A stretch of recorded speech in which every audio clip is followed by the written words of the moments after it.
Okay students, आज हम लोग अपना नेक्स्ट लेक्चर स्टार्ट कर रहे हैं जिसमें हम लोग बात करेंगे जनरल प्लेन मोशन को लेकर। और प्रीवियस लेक्चर्स में आपने देखा है जैसे उसमें हमने बात करी थी रेक्टिलिनियर मोशन को लेके भी और रोटेशनल मोशन को लेके भी हमने डिस्कशन किया था। आज हम बात करते हैं जनरल प्लेन मोशन को लेके। और जनरल प्लेन मोशन समझने से पहले रेक्टिलिनियर मोशन और जो आपका रोटेशनल मोशन है उन दोनों के जितने भी लेक्चर्स हैं उनको ध्यान से पढ़िए, तभी आपको अच्छे से सामने आएगा आगे। अगर हम बात करें जनरल प्लेन मोशन का, जनरल प्लेन मोशन एग्जैक्टली होता क्या है? This is the combination of the two motions which are translation and the rotation.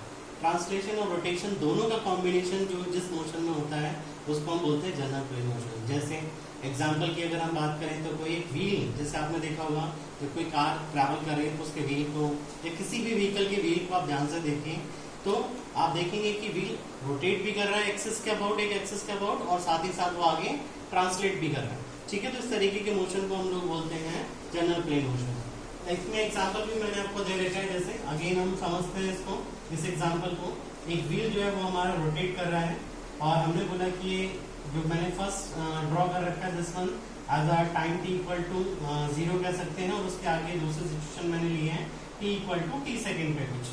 तो आप देख सकते हैं कि जो t इक्वल टू 0 पे ये पॉइंट सेंटर से यहाँ पर था और उसके बाद में t इक्वल टू t पे, जैसे हम बोलेंगे t equal to t seconds पे जाके ये पॉइंट a जो है वो हमारा ट्रांसलेट होके आगे भी बढ़ा है और फिर क्या हो गया, रोटेट होके इस जगह पे भी आ गया। तो O से O1 हमारा आ गया पॉइंट, इसका सेंटर, और साथ ही साथ A जो है वो A डैश हो गया। अब ये जो पूरा मोशन है इसको आप अगर ध्यान से देखें तो हम इसको दो पार्ट में डिवाइड कर सकते हैं, एक हम ट्रांसलेशन पार्ट और दूसरा रोटेशन पार्ट। कैसे हम समझते हैं ट्रांसलेशन पार्ट में? तो सपोज करो ये व्हील हमारा ओरिजिनली इस जगह पे था, ये सिर्फ ट्रांसलेट करके कहाँ पहुंचा, इस जगह पे, और ये पॉइंट A से A1 हो गया और सेंटर इसका O से O1 हमने बोल दिया। सेंटर वही है, बस उसमें कोई चेंज नहीं, नाम अलग हमने दिया उसका।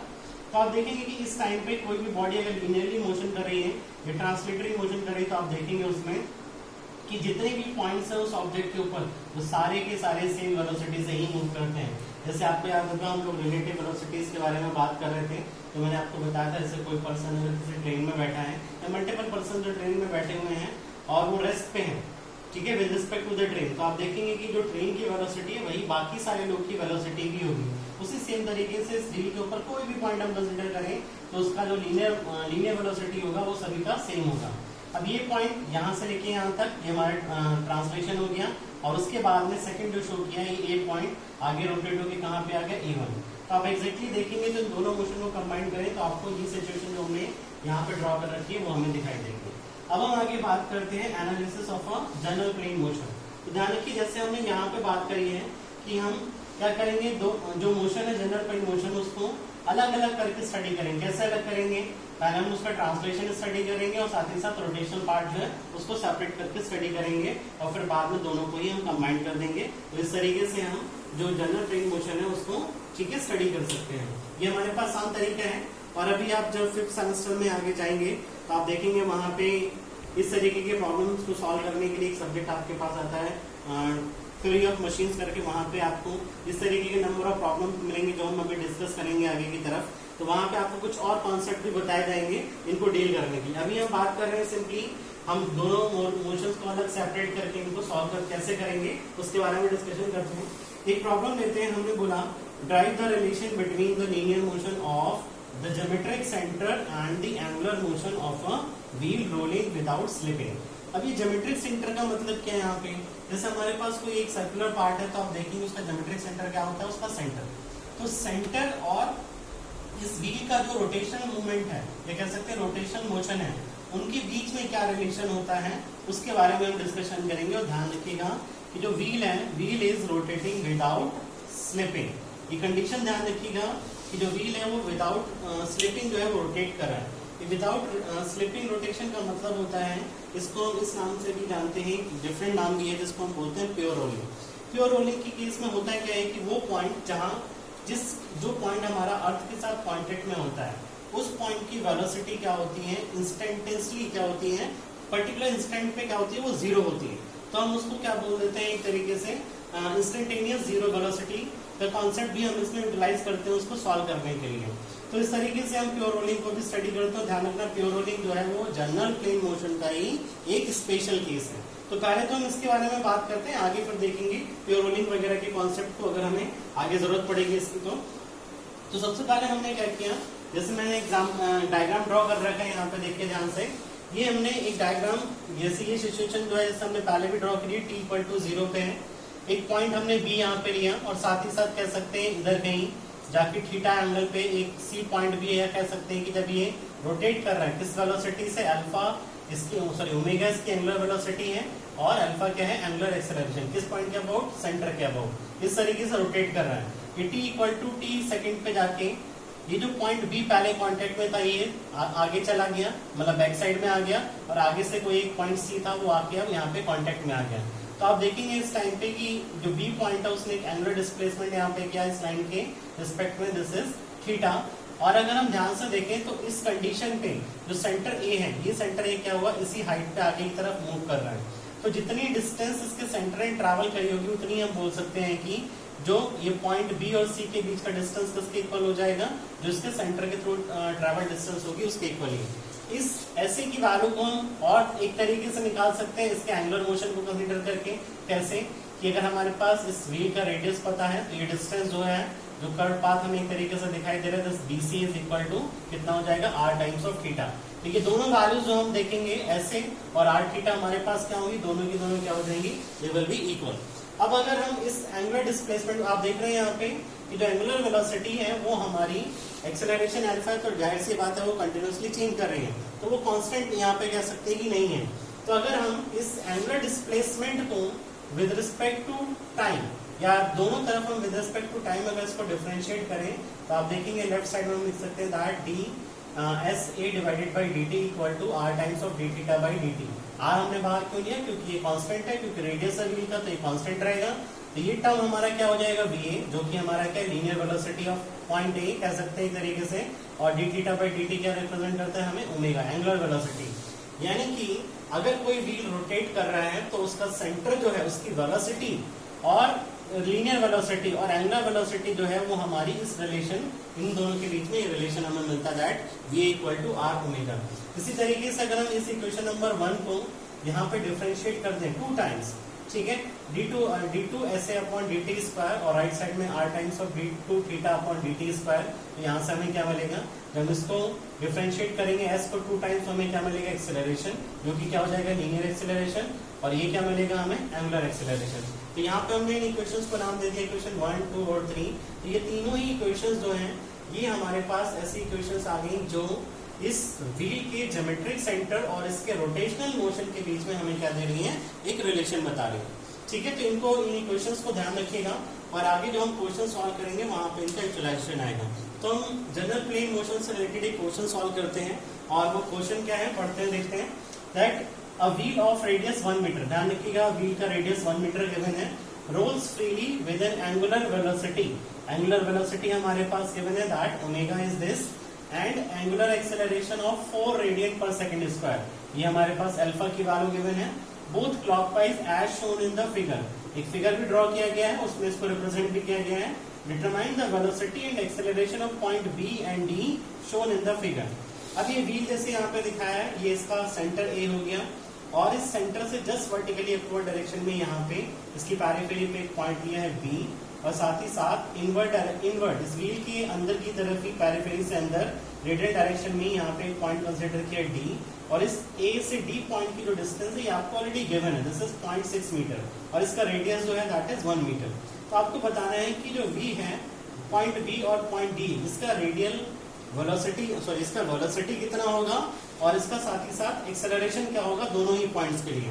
तो हम कैसे कैलकुलेट कर सकते हैं, तो पहले हम इस वाले पार्ट में अभी बात कर रहे हैं सिर्फ B पॉइंट को लेके, ठीक है, और D पॉइंट की जो वैल्यू है वो आपको घर पे अपने आप कैलकुलेट करने की कोशिश करिएगा, नहीं तो मैं इसको नेक्स्ट लेक्चर में डिस्कस भी करूंगा, ठीक है ना, एक बार खुद भी ट्राई करिएगा इसको। अब देखते हैं हम B पॉइंट को लेके, तो B पॉइंट का जो मोशन है इसको हम लोग देख सकते हैं कैसे कि ये ट्रांसलेट भी कर रहा है और साथ ही साथ क्या कर रहा है, रोटेट भी कर रहा है। तो पहले हम ट्रांसलेशन की बात करते हैं। तो ट्रांसलेशन की बात हम करते हैं तो जैसे हमें मालूम है जब ये ट्रांसलेट कर रहा होगा तो जो वेलोसिटी पॉइंट ए की होगी वही हमें किसकी मिलेगी, पॉइंट बी की भी मिलेगी। तो हम पॉइंट ए को लेके पहले बात कर लेते हैं कि ट्रांसलेशन के लिए पॉइंट ए जो है उसका वेलोसिटी कितना होगा, तो that will be given by R omega. R हमारे पास 1 मीटर है, ओमेगा की वैल्यू 5 दे रखी है, तो this is 5 metre per second. इसी तरीके से हम ए पॉइंट के लिए एक्सेलरेशन निकाल सकते हैं आर अल्फा से, दिस इज अगेन 1 into 4 और ये हमारे पास कितना आ जाएगा 4 मीटर पर सेकेंड स्क्वायर। ये तो हमारे पास आ गया कि इस पर्टिकुलर ज्योमेट्रिक सेंटर का जो ट्रांसलेशन है वो हमारे पास कितना है। वही ट्रांसलेशन हमें क्या बी के लिए भी दिखाई देगा, डी के लिए भी दिखाई देगा। इवन आप कोई भी पॉइंट इसके ऊपर सेलेक्ट करिए, उस सारे पॉइंट्स के लिए ट्रांसलेशन के लिए यही वैल्यूज आपको दिखाई देंगी कि उनका लीनियर एक्सेलरेशन और जो उसका कह सकते हैं एक तरीके से जो एक्सेलरेशन और वेलोसिटी दोनों ही हमारी इसी वैल्यू से दिखाई देंगी। अब हम काम करते हैं इसके रोटेशन की बात करते हैं, रोटेशन मोशन की पॉइंट बी को लेके। तो और ध्यान रखिएगा ये जो हम पॉइंट बी के रोटेशन मोशन की जो बात करेंगे वो हम with respect to the point A बात कर रहे हैं, ठीक है ना। तो क्यों हम पॉइंट ए के अबाउट बात कर रहे हैं, क्योंकि ये जो पॉइंट ए है ये हमारा इस पॉइंट के अबाउट एक तरीके से ये व्हील जो है वो हमारा क्या कर रहा है, रोटेट कर रहा है, यानी कि इस ज्योमेट्रिक सेंटर के अबाउट ही उसका क्या हो रहा है, रोटेशन हो रहा है। तो हम इसके अबाउट ही बात कर रहे हैं कि ये बी जो पॉइंट है वो हमारा रोटेट कर रहा है। तो यहाँ पे अगर आप देखेंगे कि पॉइंट बी की वेलोसिटी अगर हम with respect to A calculate करना चाहें तो आपको पता है हमने बात भी करी थी रोटेशन मोशन में कुछ कॉन्सेप्ट को लेके। यहाँ पर आपको इसकी टेंजेंशियल वेलोसिटी मिलेगी इस पर्टिकुलर पॉइंट पे, इस डायरेक्शन पे, जस्ट बिकॉज ऑफ रोटेशन। कैसे निकाल सकते हैं हम उसको, that velocity of v with respect to a क्या होगी, वो टेंजेंशियल वेलोसिटी। और किससे निकालते हैं हम, हमें मालूम है relation that r omega. r की वैल्यू अगेन 1 मीटर गिवन है, रेडियस हमारे पास, ये डिस्टेंस हो जाएगी यहाँ पे, दिस इज r, और जो ओमेगा है वो कितना है 5, तो this is 5 metre per second. अब अगर हम इसके ट्रांसलेशन, ये तो हमारा रोटेशन से मिला वैल्यू 5 मीटर पर सेकेंड, और इससे पहले हमने ट्रांसलेशन से भी कैलकुलेट कर रखी है। तो अगर हम पॉइंट बी की एग्जैक्ट वेलोसिटी कितनी होगी दोनों मोशन को कंबाइन करके देखें तो आप देखेंगे velocity of point B equal to, अगर हम यहाँ पे ये डायग्राम ड्रॉ करें तो एक तो जो वेलोसिटी किस पॉइंट की है, ए पॉइंट की, वही बी की भी होगी। तो जब हम यहाँ पे बात कर रहे हैं तो बी पॉइंट पे वेलोसिटी हमें कितनी दिखेगी, साथ ही साथ वीए, और साथ ही साथ जो रोटेशन की वजह से मिल रही है वो कितनी है, velocity of v with respect to a point, velocity of point b with respect to a. तो दोनों वेलोसिटीज हमने कैलकुलेट कर रखी है ऑलरेडी, दोनों को हमने यहाँ पे प्लस कर दिया, ये वैल्यू हमें कितनी मिल जाएगी 10 मीटर पर सेकेंड। क्यों प्लस किया हमने, क्योंकि दोनों का डायरेक्शन क्या है, एक तरफ ही, मतलब सेम डायरेक्शन में, इसलिए दोनों का एडिशन हमने यहाँ पे कर दिया। अब हम बात करते हैं पॉइंट बी के एक्सेलरेशन को लेके भी। तो ए का एक्सेलरेशन जो होगा वही पॉइंट बी का एक्सेलरेशन भी होगा जब हम लीनियर मोशन की बात कर रहे होंगे।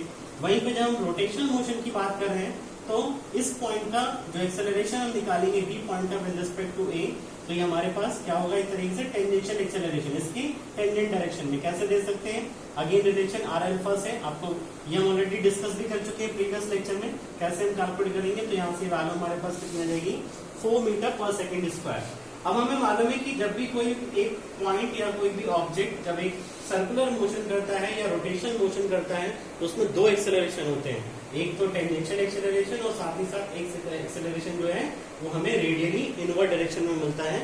और उसकी वैल्यू हम कैसे कैलकुलेट कर सकते हैं, दैट इज इस पॉइंट पर जो हमारा पॉइंट है जिसकी हम बात कर रहे हैं, उस पॉइंट पर जो लीनियर एक्सेलरेशन है या कह सकते हैं टेंजेंशियल एक्सेलरेशन है उसका square divided by the radius. तो यहाँ से जब हम इसकी वैल्यू लिखेंगे, हमें पता है कि वेलोसिटी इस पॉइंट की कितनी है, जो हमने कैलकुलेट कर रखी है, velocity of v with respect to a, ये हमारे पास आ गई 5, और इसका स्क्वायर करेंगे, सॉल्व करेंगे इसको, this is 25 metre per second square. तो यहाँ पे आप देखेंगे आपको 3 एक्सेलरेशन अलग अलग दिख रहे हैं। कौन कौन से 3 एक्सेलरेशन, एक तो एक्सेलरेशन हमारे पास ए तरीके से है जो कि हमारा किसकी वजह से मिल रहा है, this is just because of translation. और 2 एक्सेलरेशन हमें किसकी वजह से मिल रहे हैं, एक तो हमें मिल रहा है tangential acceleration just because of rotation, और साथ ही साथ एक कह सकते हैं कि रेडियल एक्सेलरेशन इनवर्ड डायरेक्शन में, जिसको हमने ए एन से रिप्रेजेंट किया है। अभी सारी वैल्यूज हमें पता है, और ये एक्सेलरेशन ये सारे के सारे के वेक्टर हैं एक तरीके से। तो हम यहाँ पे इनको क्या कर लेते हैं, इनका रिजल्टेंट कैलकुलेट कर लेते हैं। हम इस डायग्राम को दोबारा बनाते हैं, acceleration a with respect a of point b with respect to a, और इन दोनों को कंबाइन करके हम यहाँ पे सॉल्व करके लिख सकते हैं। इसकी वैल्यू भी हमें पता है, this is 4 metre per second square and this is also 4 metre per second square, यानी कि टोटल टेंजेंशियल एक्सेलरेशन कितना हो जाएगा यहाँ पे 8 मीटर पर सेकंड स्क्वायर। और रेडियल इनवर्ड एक्सेलरेशन की जो वैल्यू हमें मिली that is 25 metre per second square. यहाँ पे पैरेललोग्राम कंप्लीट करिए और ये डायगोनल जो कॉमन पॉइंट से पास कर रहा होगा ये हमें क्या दे देगा, उस बी पॉइंट का एक्सेलरेशन जो है वो प्रोवाइड करेगा। जिसकी वैल्यू हम कैसे निकाल सकते हैं, under root of 80 square plus an square से आप सॉल्व करिए, यहाँ से आपको जो b का नेट एक्सेलरेशन जो होगा वो हमें मिल जाएगा जनरल प्लेन मोशन में जिसकी हम बात कर रहे हैं। और साथ ही साथ इसका हॉरिजॉन्टल से एंगल कितना होगा वो हम बता सकते हैं। आप चाहें तो एंगल अल्फा या यहाँ पे हॉरिजॉन्टल से बता सकते हैं, चाहे आप चाहें तो उसको वर्टिकल से भी बता सकते हैं, दोनों से बता सकते हैं। उसके लिए कोई बाउंडेशन नहीं कि आपको हॉरिजॉन्टल से बताना है, लेकिन नॉर्मल कन्वेंशन रहता है कि हम एंगल्स को नॉर्मली हॉरिजॉन्टल से बताते हैं। अब वहाँ पे डायग्राम अगर शो कर रहे हैं तो इस एंगल को दिखा सकते हैं। कैसे निकालेंगे, अब इस ट्रायंगल को थोड़ा ध्यान से देखिए। यहाँ पे दिस ट्रायंगल इज यहाँ पे ये वैल्यू कितनी 80 के इक्वल और ये पैरेललोग्राम है तो ये वैल्यू अगर an है तो ये भी an के इक्वल हो जाएगा और ये राइट एंगल ट्रायंगल फॉर्म कर रहे हैं यहाँ पे, तो हम यहाँ पे रिलेशन लगा सकते हैं। ये बेस हो गया, ये परपेंडिकुलर, तो tan थीटा यूज कर सकते हैं, that is an upon 80। Solve करेंगे तो यहाँ से तो थीटा हमें मिल जाएगा that the resultant acceleration of point B is making 72.26 degree angle from the horizontal direction। तो इस तरीके से हमने इस पर्टिकुलर क्वेश्चन में जो B पॉइंट था उसका पहले हमने क्या कंसीडर किया, ट्रांसलेशन, और उसके बाद फिर हमने क्या कंसीडर किया, इस B पॉइंट का rotation with respect to the point A।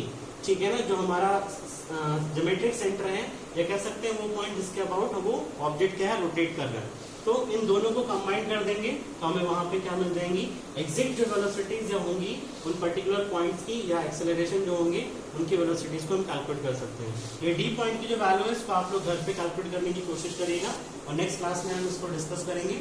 अगर आपको नहीं समझ में आता तो आप उसको देख सकते हैं। आज के लिए इतना ही, थैंक यू।